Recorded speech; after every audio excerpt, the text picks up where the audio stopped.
Olá, meus irmãos e irmãs de Ideal Espírita, vocês que nos acompanham aqui na Web Rádio Cristo Consolador de São Paulo, muito obrigado mesmo pela sua companhia. A nossa página Estação da Luz Espírita não tem fins lucrativos. O objetivo é a divulgação da doutrina espírita, e é por isso que reunimos aqui esse acervo de matérias espíritas, os livros da codificação, obras suplementares, entrevistas, palestras e outros trabalhos. Tudo isso exibidos nos programas das Web Rádio Estação da Luz de Natal e Cristo Consolador de São Paulo, para atender suas necessidades de estudo, pesquisa e lazer. Tudo isso sem fim lucrativo, como já dissemos. Agora, nos acompanhe aqui nesse programa a seguir.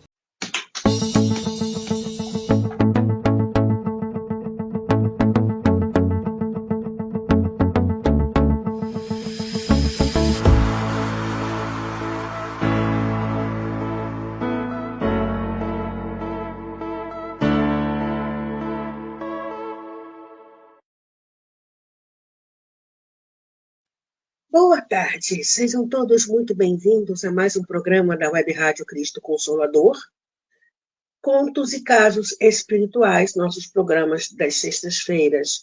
E nós estamos no livro Estante da Vida, pelo irmão X.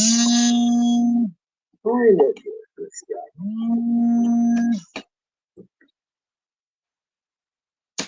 Por que sempre entram essas ligações de número desconhecido?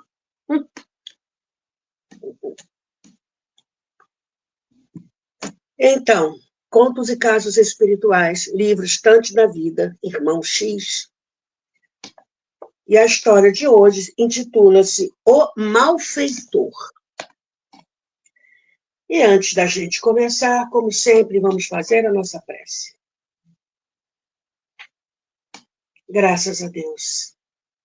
Gratidão, Pai, pela vida e por tudo de bom que existe em cada existência.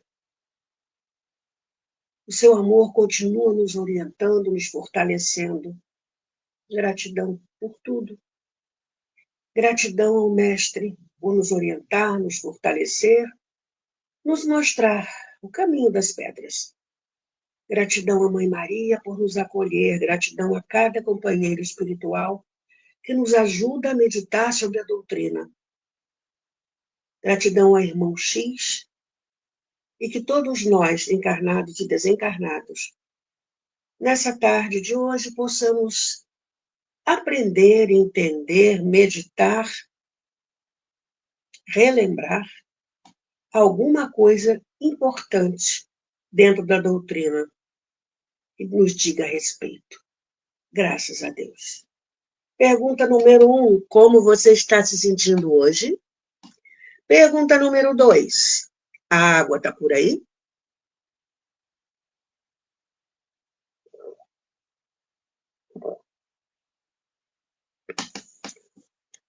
O malfeitor. Bom, olha o que o irmão X conta para a gente.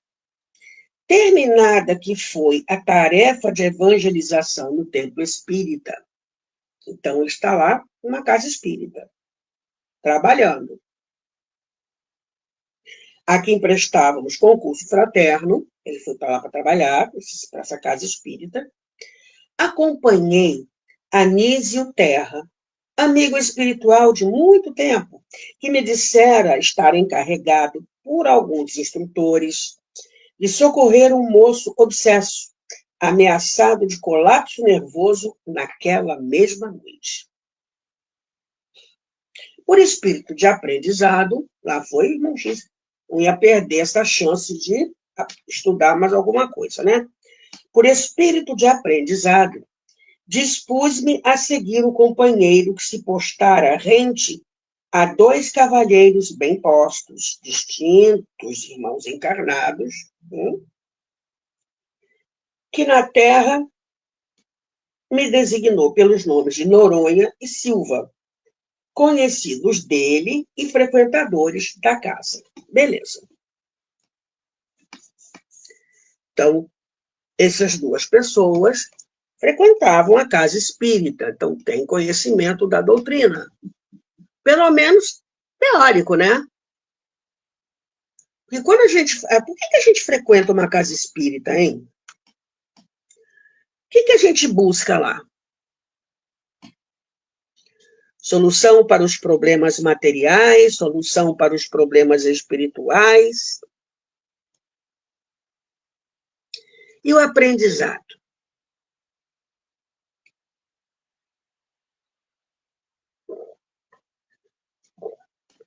Porque existe, né, o aprendizado. Onde é que ele fica? Não fica?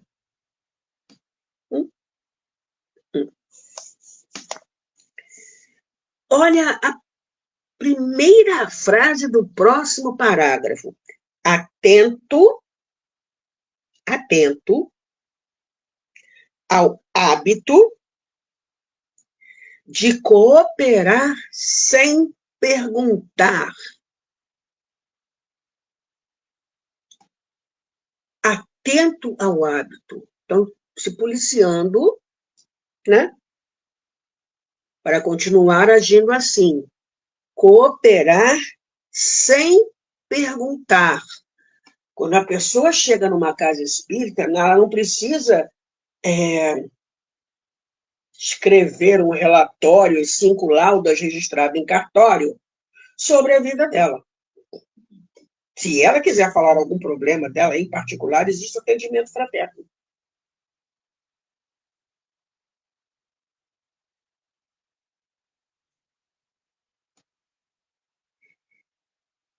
Acomodei-me, então lá foi ele, ao lado de Anísio, o espírito desencarnado, né, o companheiro dele, no ônibus que levava os dois senhores, que passaram a entretecer curioso diálogo. Creia que fiquei emocionado com a preleção evangélica de hoje. Há muito tempo não ouço um orador emitindo conceitos tão felizes em torno da caridade. Falou Noronha, comovido. Sem dúvida. Respondeu Silva, reticencioso. Não acha você que os bons espíritos nos falaram por ele, induzindo-nos à piedade? Isso acontece. Tá? Quem dá palestra, e que Joana diz que está fazendo uma autodoutrinação, quem faz palestras, né? Claro que tem que se preparar antes, mas os amigos espirituais vão junto, claro, para orientar, para incrementar uma coisa aqui, outra ali, lembrar um caso, tarará, tarará. Ok?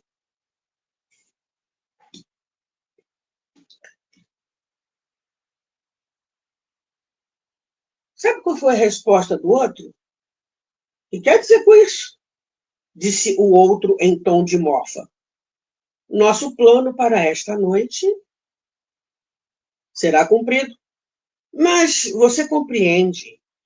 Existem muitos caminhos para o reajuste de alguém sem violência, sem escândalo.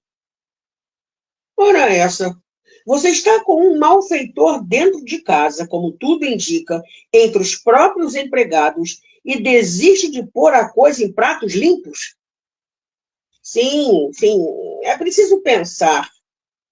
Provoquei a viagem de minha mulher, dei férias aos 4, comunicando a eles que me ausentaria ao encontro dela, a partir de hoje, na convicção de que o autor do furto do mês passado venha a surgir agora, já que guardamos silêncio e procuramos sair de novo, mas depois de ouvir a preleção evangélica.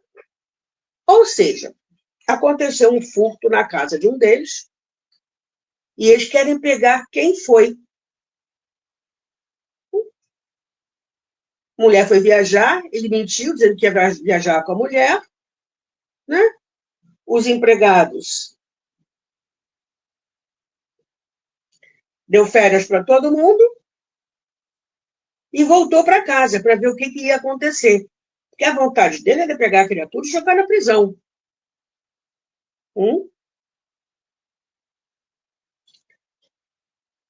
E o outro falou assim, o outro não gostou da resposta do um. Que isso, homem de Deus? O evangelho não aplaude roubalheiras. Não, não aplaude. Isso é certo. Mas nos chama a caridade uns com os outros. E a cadeia não é caridade para o delinquente. Ô, Silva, não diga isso. Por amor de Deus. Você não recuará. Sou eu quem não deixa.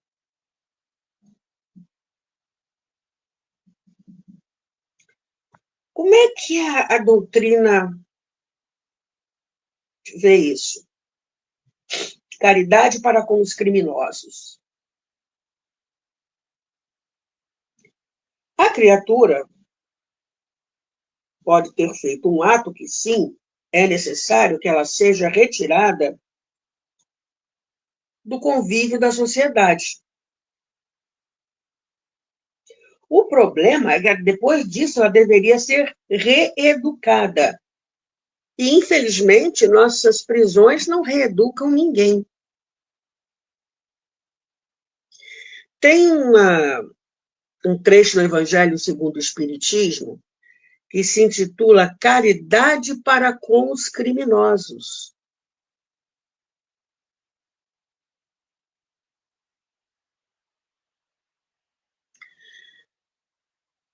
Existem outros companheiros da doutrina que visitam os presídios.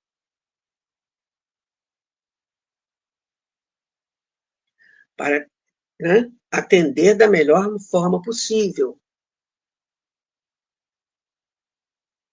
Mas é preciso realmente que exista um plano para o reequilíbrio dessas pessoas.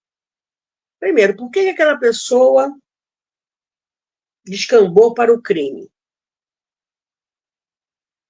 Foi falta de oportunidade ou teve oportunidade e ela jogou fora? Se foi falta de oportunidade, através de um curso, né? Quando essa pessoa se tornar um apenado, ou seja, acabou a pena, ela tenha condições de recomeçar. Só que aqui fora, quando a gente sabe que a pessoa saiu da cadeia, da prisão, a gente não aceita. Aceita?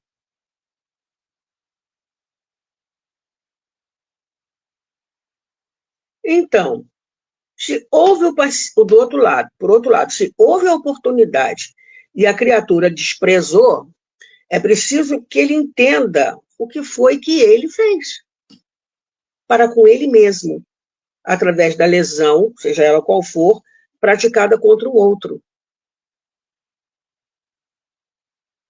E aí entra a necessidade do conhecimento da lei de causa e efeito, da lei das vidas sucessivas, né? Para que ele se perceba como um espírito imortal em falta com as leis divinas, acima de tudo. Porque existem muitos crimes por aí que passam batidos pela justiça humana, mas pela justiça divina, não.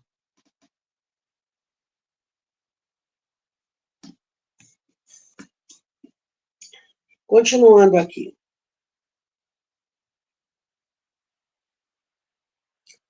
Quando o outro falou, né? Você não recuará, sou eu quem não deixa. Não será melhor esperarmos a criatura infeliz com a palavra do Evangelho, se orarmos pedindo o socorro de nossos guias? Não será mais justo que solicitar a intervenção da polícia?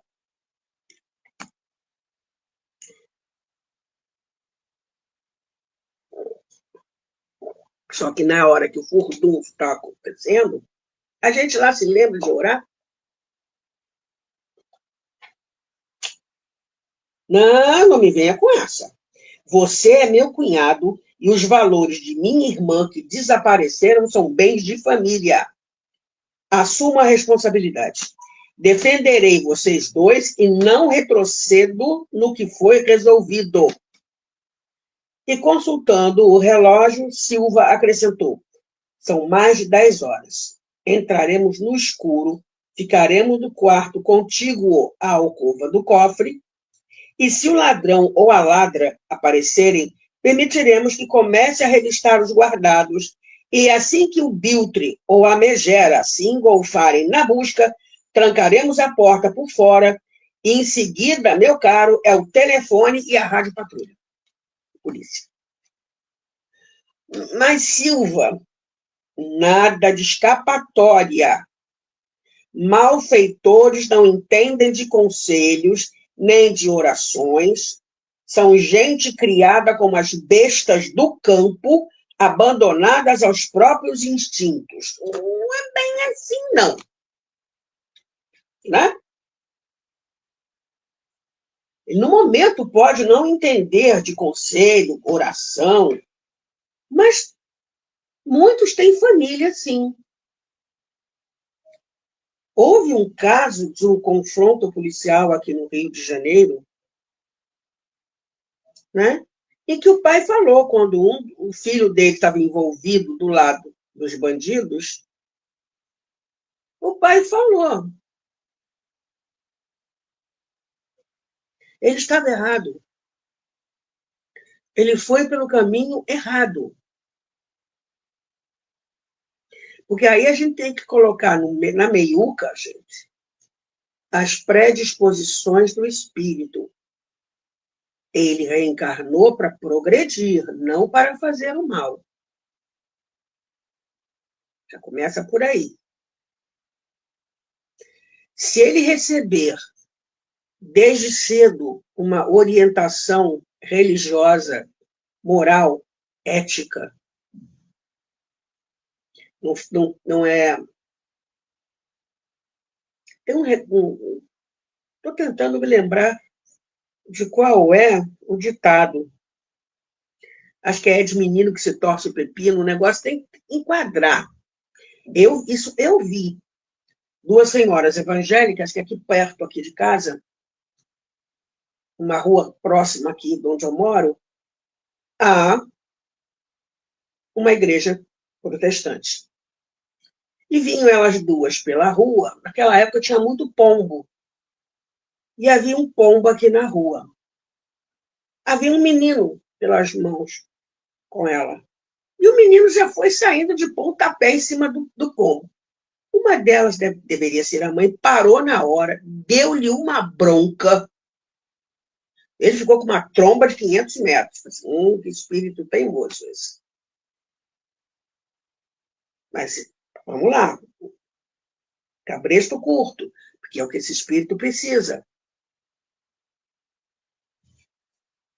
Mas, às vezes, a família faz de tudo e não consegue. Aí, a gente vai lá no capítulo do Evangelho, honrai vosso pai e a vossa mãe, para entender as ligações familiares. E nos centros espíritas já se faz evangelização de bebês. Mas não está entendendo nada, está assim. É um espírito imortal que está ali. Temporariamente, o corpo está de uma criança. A gente não sabe a idade espiritual.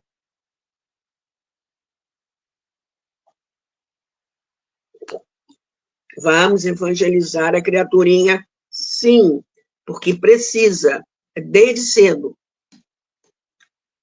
Né?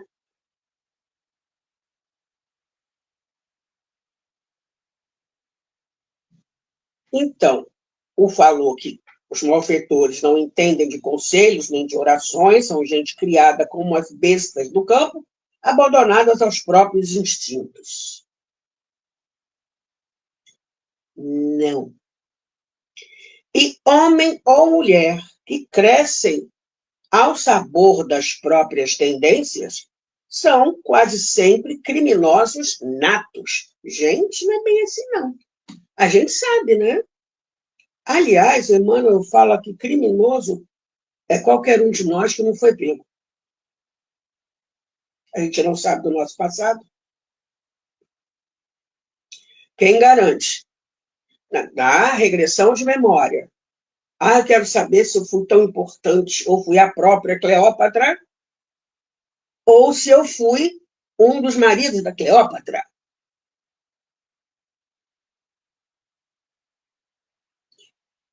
Morador não, pessoa em situação de rua, né? Mendigo, prostituto, prostituta, ladrão, ladra. Isso ninguém quer ser. Mas quem garante que nós já não fomos?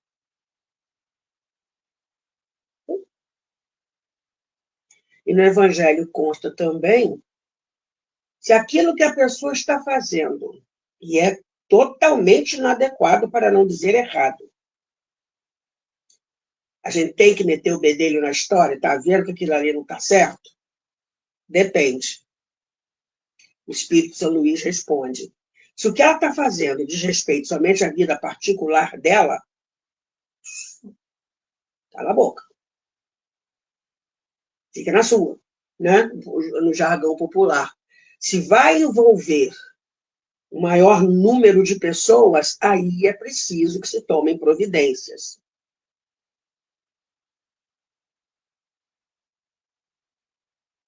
E esse cara, depois de ser soltado, esse cara é ótimo.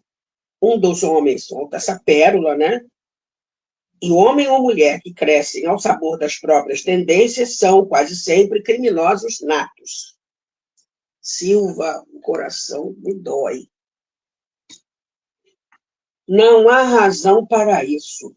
Tudo faz crer que o ladrão estará entre os seus 4 empregados. Precisamos averiguar quem é o culpado, e a polícia faz isso muito bem, sem que necessitemos punir alguém com as próprias mãos.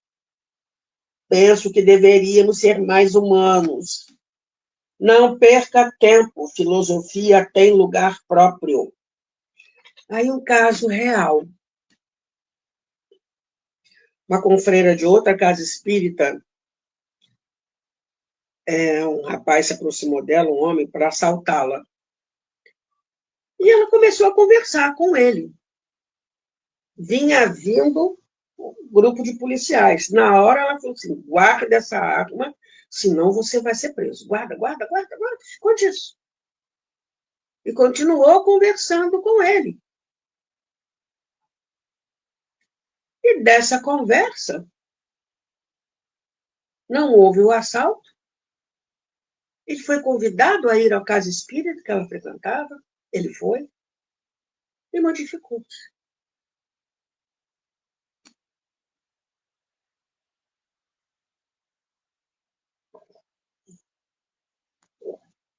Vamos continuar aqui. Não perca tempo. Filosofia tem lugar próprio. Ser mais humanos. Qual o significado disso? O que é que a gente, ou como a gente, deve agir para sermos mais humanos?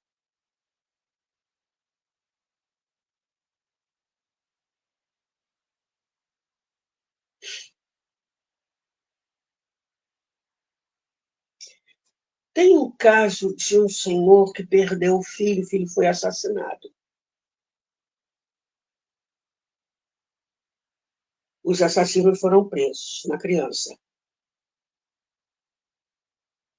Ele fez questão de ir até a prisão, dizer que perdoava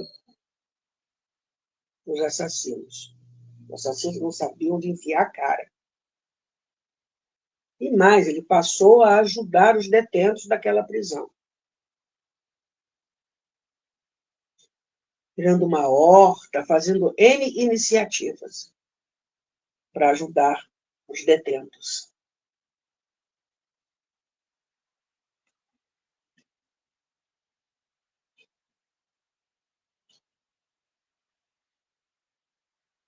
Nesse ponto da conversa, efetuou-se a descida. Tá. Ambos os interlocutores apearam do ônibus e rumaram para a grande residência dos Noronha, enquanto nos pusemos a segui-los de perto. Vambora.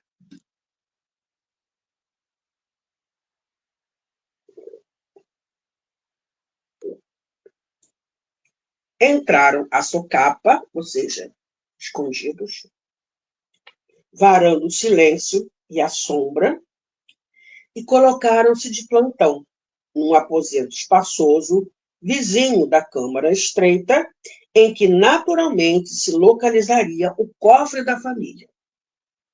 Armaram uma emboscada.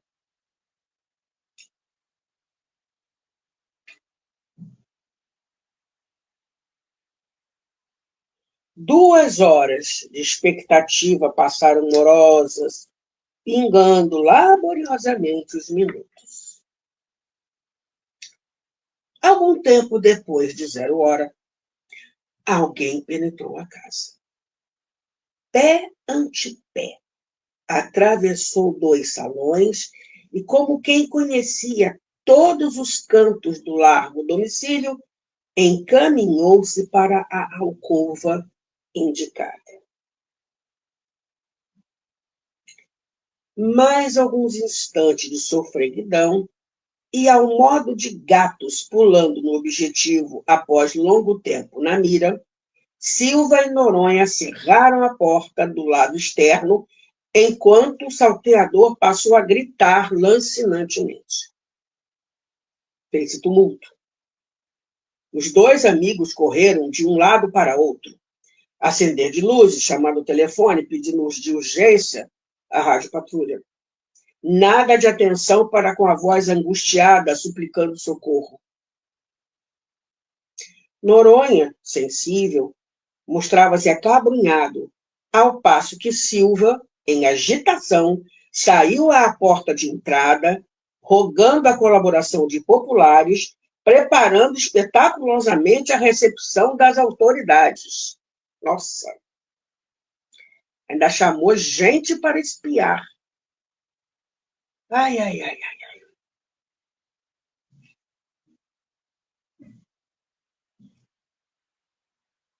Terra, que é o Anísio, né, o espírito muito sereno, recomendou-me sustentar as forças de Noronha, enquanto se dirigiria para a alcova, de modo a socorrer o prisioneiro em acerba algazarra. Poucos minutos e a sirene policial anunciou a chegada da missão punitiva. Silva propunha providências e explicava pormenores, transeuntes detidos para a cooperação de emergência, renteando com os guardas, ouviam, curiosos. De armas em punho e com avisos prévios ao malfeitor para que não reagisse, foi aberta a porta e um jovem, de seus 22 anos, apareceu em lágrimas. Avistando Silva, atirou-se-lhe aos braços, clamando em desespero: socorro, socorro, meu pai! Silva abaixou a cabeça, envergonhado. Encontrara ali seu próprio filho.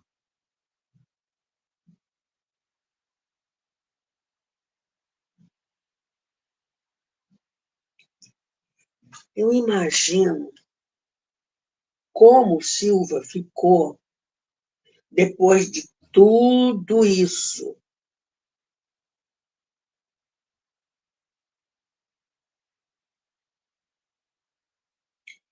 Eu começo a pensar em Jesus. O que Jesus faria no lugar?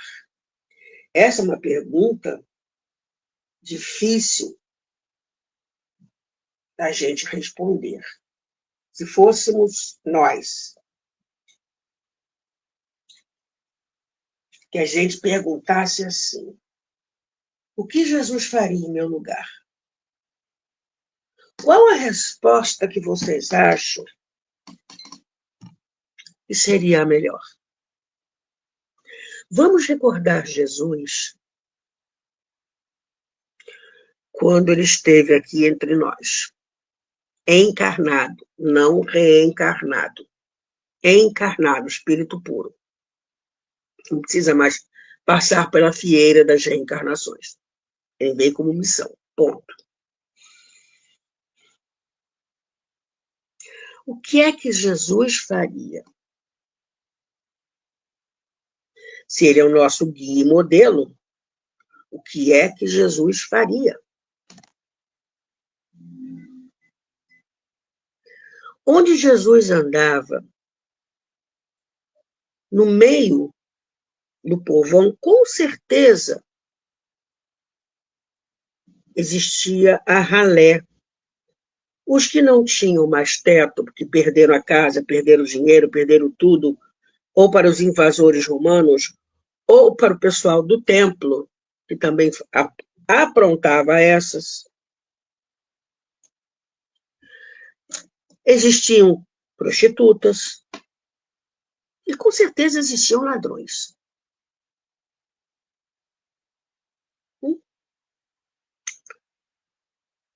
E Jesus sabia da presença deles ali. E continuava falando, ensinando, socorrendo.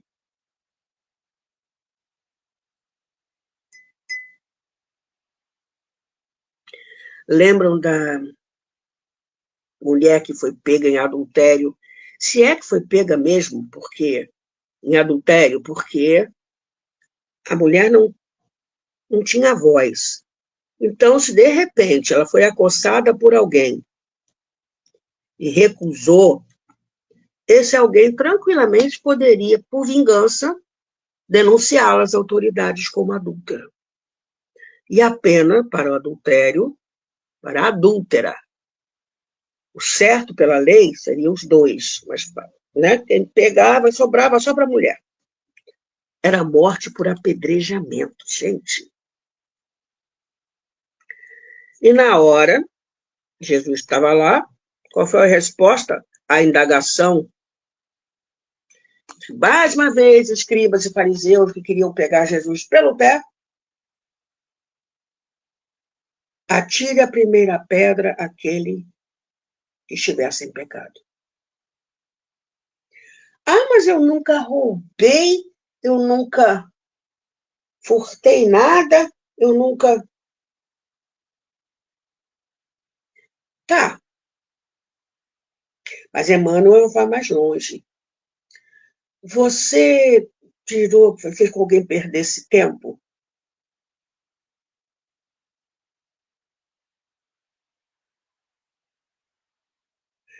Você pediu uma caneta emprestada a um colega no trabalho e não devolveu mais? Um material qualquer que você tenha pegado, não era seu, você pegou emprestado e não devolveu, ficou para você, o que não é seu?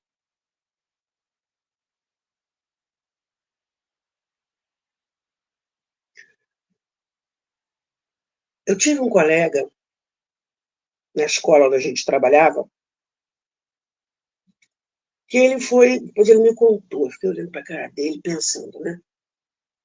Ele foi chamado a trabalhar numa comunidade, dar aula numa comunidade, num projeto. Tema, ética. Uma comunidade. O pessoal que morava numa comunidade. Tá bom. Dinâmica de grupo, uma dinâmica até bem usada. Eu falo uma palavra, você me diz o que passa na sua cabeça. Primeira palavra que passa na sua cabeça. Ele foi falando, foi falando, foi falando, foi falando. Quando ele falou político, a reação foi braba. Todo mundo na sala, ladrão, corrupto, safado, parará, parará. E aí, ele vira-se para os alunos e pergunta no jargão adolescentês: quem aqui nunca deu um perdido no trem ou no ônibus? que é isso? Pular a cerca para não pagar passagem. Passar por debaixo da catraca para não pagar passagem. Começou, fez silêncio. Quem aqui nunca entrou nessas lojas de departamento, não vou dizer o nome aqui, que vende doce, pegou uma bala, chupou e saiu sem pagar? Ah, mas professora, uma bala. Era seu. Não? Então é roubo. Parece que a gente normaliza as coisas, os pequenos furtos, porque existem os maiores. E o que eu faço não é roubar, não é lesar o próximo. É sim. É sim. Mas dá para resolver isso? Claro que dá. Jesus foi crucificado entre dois ladrões. Que a pena de morte comum, na época, era a crucificação.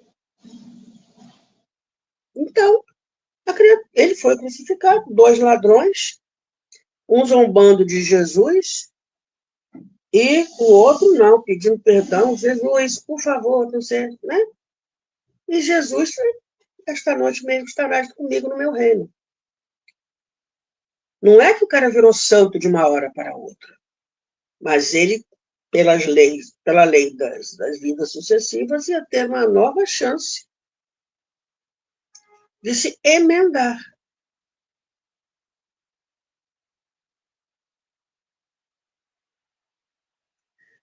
E nós? Nós que reclamamos de um roubo, etc. e tal. De novo, a gente volta lá em São Luís. Está envolvendo só a vida particular daquela pessoa que ela está fazendo, não é legal, mas não é legal para ela, vai sobrar para ela. Fica quieto, não se mete. Agora, se o que ela está fazendo vai envolver um grupo maior de pessoas, há que se pôr termo, né? Senão o mal vai viver solto por aí. Então, no caso aqui que a gente está estudando com o irmão X, nós estamos vendo a situação de roubo. Ele poderia ter pego o ladrão, que não sabia que era o filho, né? Ele estava na casa da irmã, o Noronha era o marido. E aí?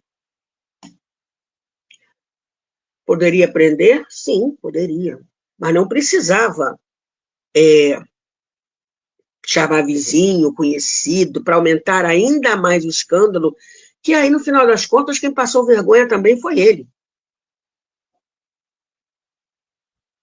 O rapaz deveria, sim, responder pelos próprios atos. Mas será que o pai, conhecedor da doutrina espírita, agia de acordo com a doutrina espírita na criação e orientação do próprio filho? Vamos lembrar que no início da história, socorreram um moço obsesso, ameaçado de colapso nervoso naquela mesma noite. Era o filho.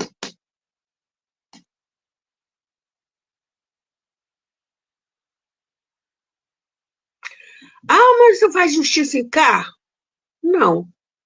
Mas explicar, sim. E sim, eram necessários uma reeducação desse rapaz. O irmão X parou a história aí. Deixa para que a gente tire as próprias conclusões. Mas a gente, por exemplo, eu vi, acho que no século passado,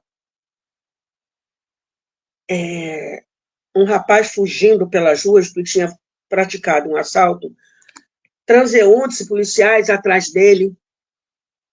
Pega ladrão, pega ladrão, pega ladrão, pega ladrão. Tá.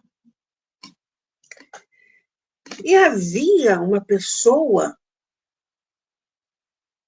na janela de um prédio vendo a cena, gritando assim: lincha!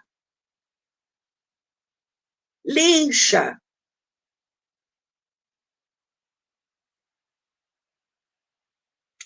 O que é que nós estamos fazendo para que diminua, principalmente nesse momento de transição planetária, diminua o índice de criminalidade?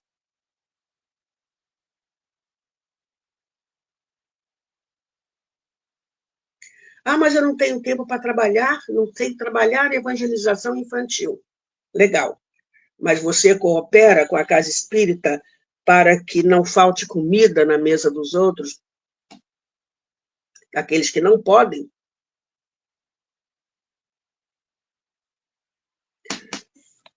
A caridade com os criminosos também. Vamos socorrer, dentro do possível, reeducar. Que cabe a nós. Deus, vai que Papai do Céu disse: vai lá, Zezé, é contigo agora. Você vai ser o meu instrumento para fazer o bem. De ouvir as costas de grito lincha?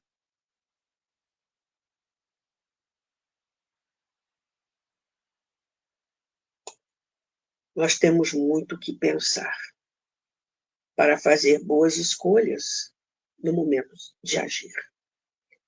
Vamos fazer a nossa prece. Gratidão, Pai, por cada oportunidade que nós temos, espíritos rebeldes que nós somos em relação às suas leis. Oportunidades de ficar em paz com a nossa consciência, com as nossas escolhas. Gratidão, Pai, pela nossa imortalidade e gratidão que o seu amor, seja o que for que a gente pense, que a gente fale, que a gente faça ou que a gente sinta, continua conosco. Gratidão a Jesus, o Mestre, que vem nos trazer a lei de justiça, amor e caridade, nos ensinando como agir. Algum dia, Mestre, você realmente será o nosso modelo e guia, e a gente vai conseguir agir de forma totalmente certa. Estamos a caminho. Estamos a caminho. Gratidão a Maria. Mãe, nos pegue pelas mãos e nos leve até seu filho, lembrando da sua frase nas bodas de Caná, conhecido como mandamento de Maria: fazer tudo aquilo que seu filho nos manda fazer. Fazei tudo aquilo que ele vos manda fazer. Nos ajude, Mãe, a aprender a fazer isso. Gratidão aos mensageiros do bem que nos socorrem, sejamos encarnados ou desencarnados. Gratidão aos companheiros espirituais. Trazem essas histórias, gratidão ao irmão X, que nos ajudam a entender, aprofundar nosso conhecimento sobre a doutrina espírita. Que nós possamos ter aprendido, entendido, adquirido material para refletir ou relembrar coisas importantes para as nossas vidas, para a nossa caminhada. Muita paz para todos nós. Graças a Deus. Acabou meu tempo. Até sexta-feira que vem, com a continuação desse livro. Gratidão por ter estado aqui comigo. Fique bem. Tchau. Chegamos ao final do nosso programa. Muito obrigado por ter nos acompanhado nesse trabalho e aguardo você na próxima atração.